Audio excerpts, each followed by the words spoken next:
High IQ does not guarantee success.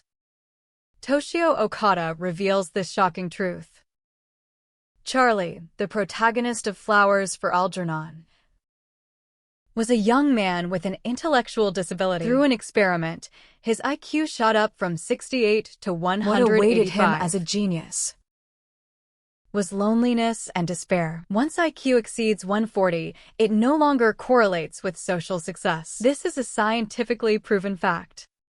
John Elder Robison, who has Asperger's syndrome, was active in the music industry, yet struggled deeply with serious problems in human relationships.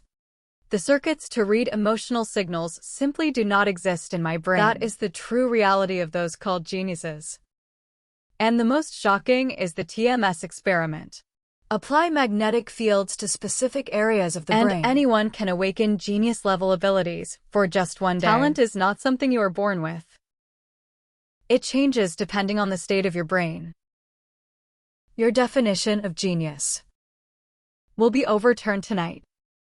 The story is about a young man named Charlie, who has an intellectual disability.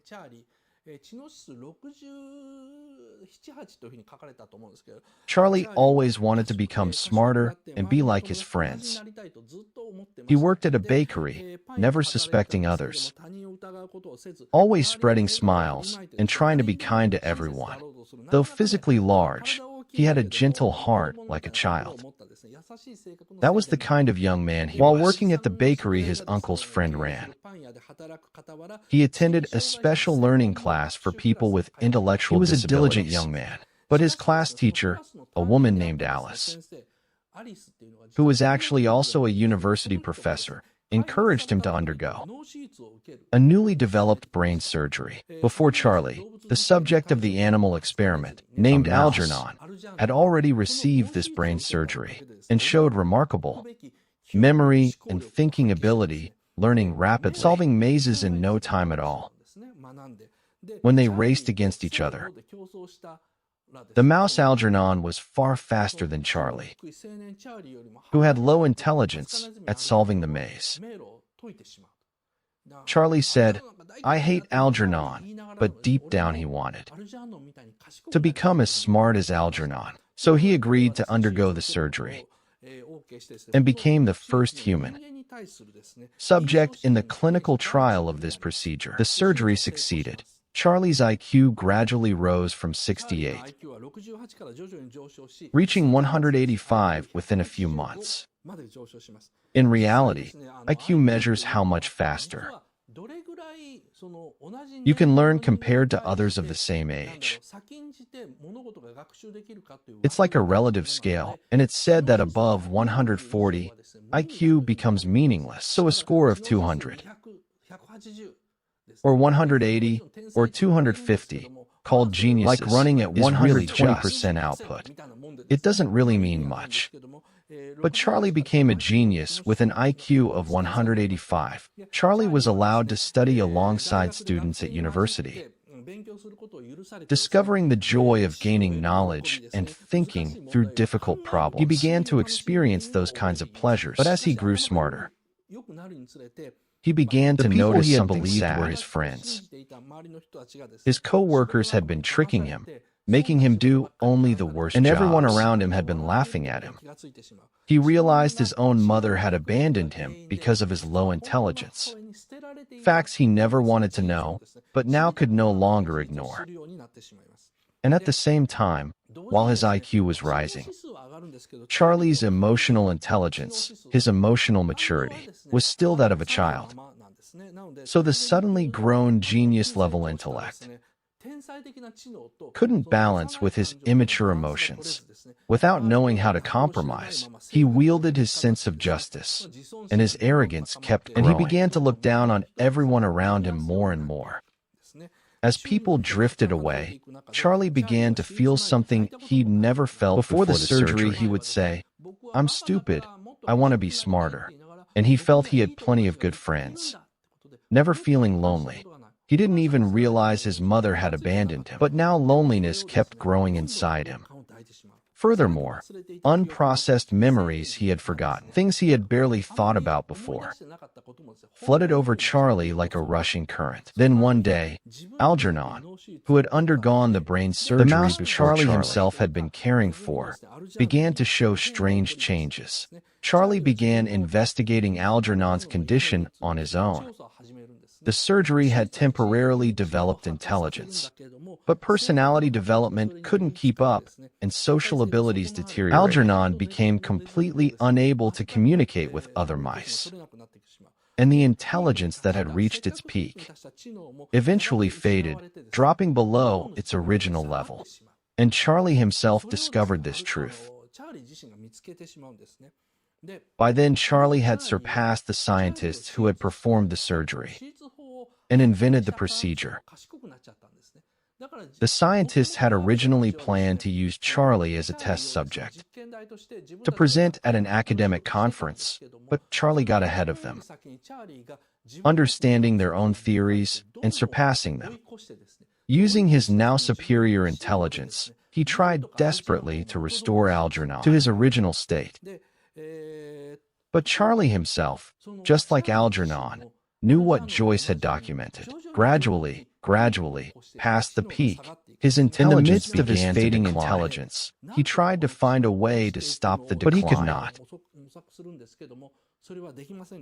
In the end, Algernon died. The mouse Algernon died, and Charlie reverted to being a person with intellectual disability. He went back to who he was, and knowing his own fate ahead, and how people with intellectual disabilities are treated in this society. Charlie had already come to know intellectually disabled. Charlie willingly headed to an institution for people with disabilities. In Daniel Keyes' novel version of the story, it's written entirely in Charlie's first-person perspective. At the very beginning, written in hiragana, full of spelling errors, Miss Kinnian told me to write this every day. I want to be smart. That's how it begins. And so it starts. As his intelligence rises, he begins to understand what emotions he felt and what position he was in, and what this brain expenditure truly means. While studying theories not currently accepted by academia, the prose rushes forward at incredible speed, showing his rising intellect while he also notes what he can't remember. What has been lost? I can't remember this. I can't remember that. Things he once understood completely fade away. Books he could once read easily become unreadable. He resorts to simpler and simpler books. And then, the awareness that he once could read sophisticated books interferes with his desire to read at all, until he finds himself hating books entirely. And so, gradually, forgive the bluntness, he regresses back to being simple-minded. In the end, Charlie cuts ties with Alice, the teacher he loved, saying he will never see her again, and returns to the institution in a final message to Professor Niemer and the other university professors who would read it. He writes a postscript in simple script, true to the title, Flowers for Algernon. If you ever have the chance, please put some flowers on the grave I made for Algernon in the backyard.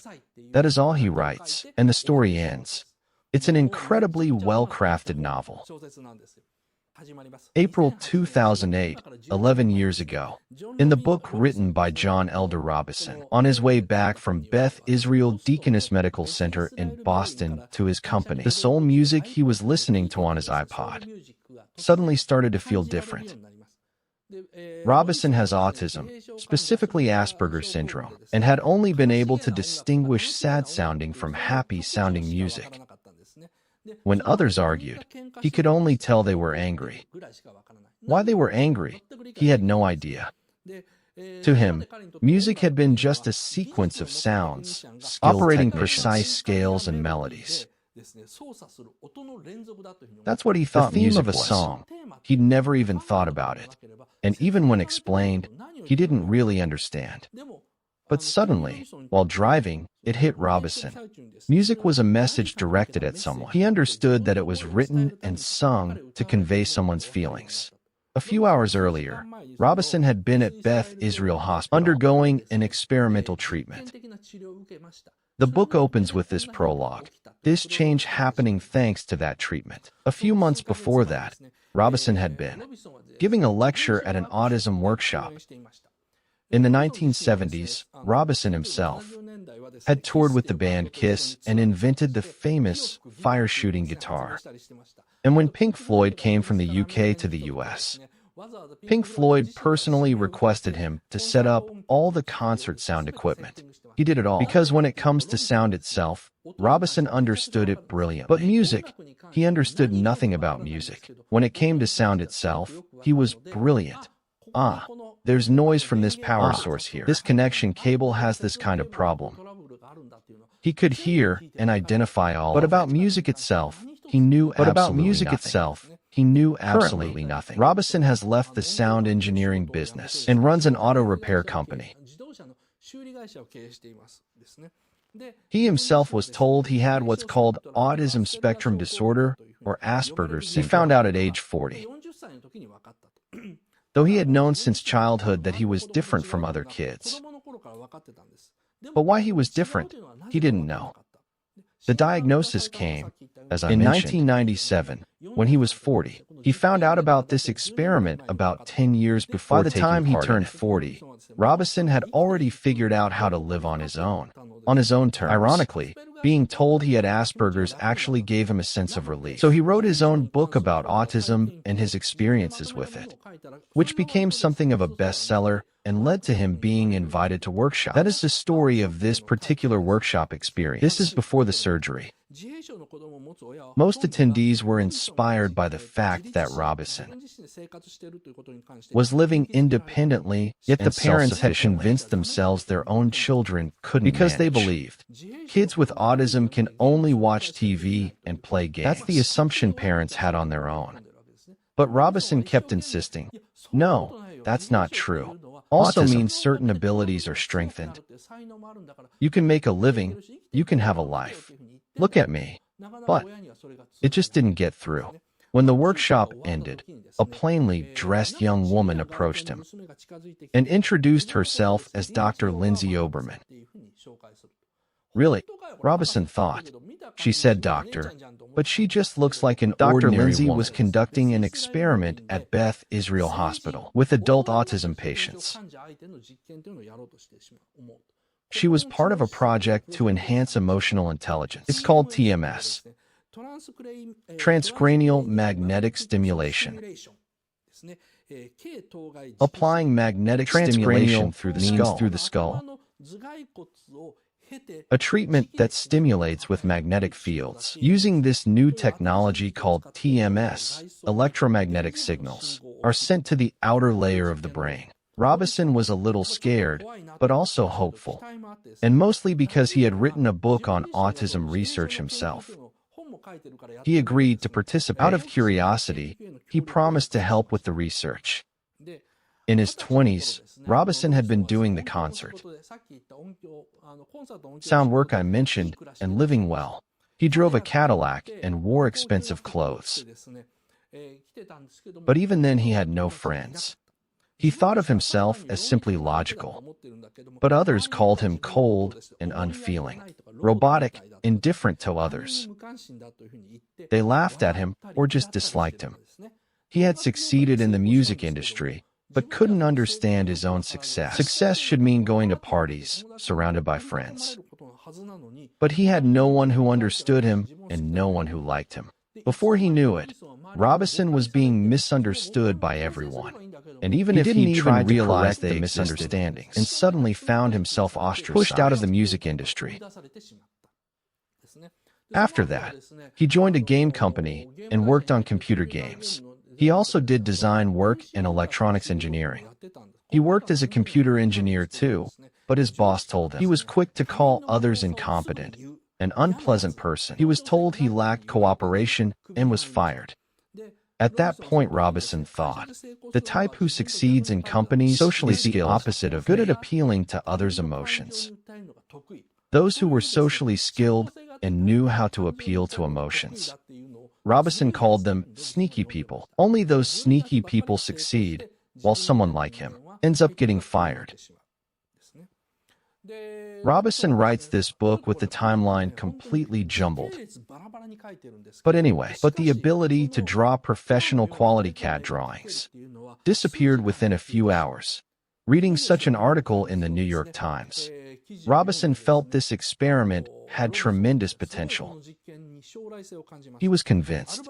The research director, Dr. Alvaro, had a hypothesis about autism patients. He had that hypothesis. Autism patients cannot understand others' emotions. They cannot read unspoken expressions, gestures, and body language. That's the reason. For instance, in an ambiguous situation. Well, shall we give it a try? Let's give it a try. Sure, they can only understand the literal words. That sounds fine. I think it's wonderful. Isn't that fine? Wonderful. They can't distinguish between these at all. So conflicts happen constantly. Autism patients can't understand others' emotions. Can't read unspoken signals. Some say there's no wiring for it in the brain. Others say the wiring exists, but is too complex and tangled. Dr. Alvaro's hypothesis. The wiring exists, but the circuit for understanding others' nonverbal expressions and body language. The circuit itself exists, but it isn't functioning.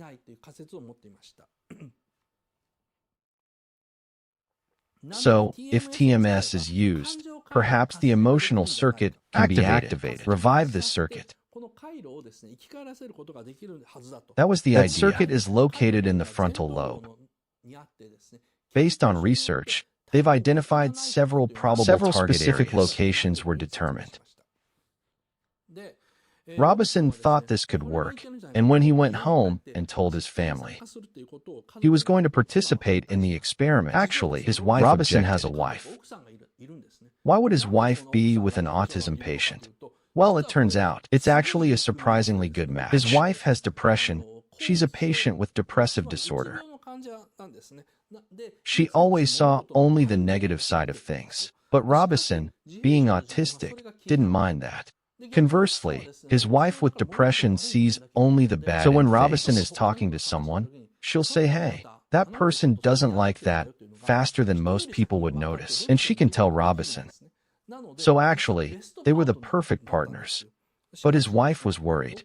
Because of her depression, she worried and opposed the experiment. But Robison himself wanted to change. Because Robison of himself as a social loser. Even though he was making money. He couldn't read the room, was tactless, and didn't even realize his own arrogance, so he had no friends. But how society saw Robison was quite different. They saw him as a successful entrepreneur, a car enthusiast, devoted to family, a best-selling author, a true success story. But the real Robison was still looking through a child's eyes, always told, "You're strange," then learning it was a condition called autism. Since there's no cure, I just have to accept it. He also knew the condition had given him talent for sound engineering and auto repair. But being a social failure, a loser, that he could not endure. In reality, Robison had accepted that there was no choice, but he still couldn't bear it. So Robison decided to undergo the experiment. That concludes the first half of the book introduction. This is as far as the free introduction goes. From here, I'll briefly tell you what happens next.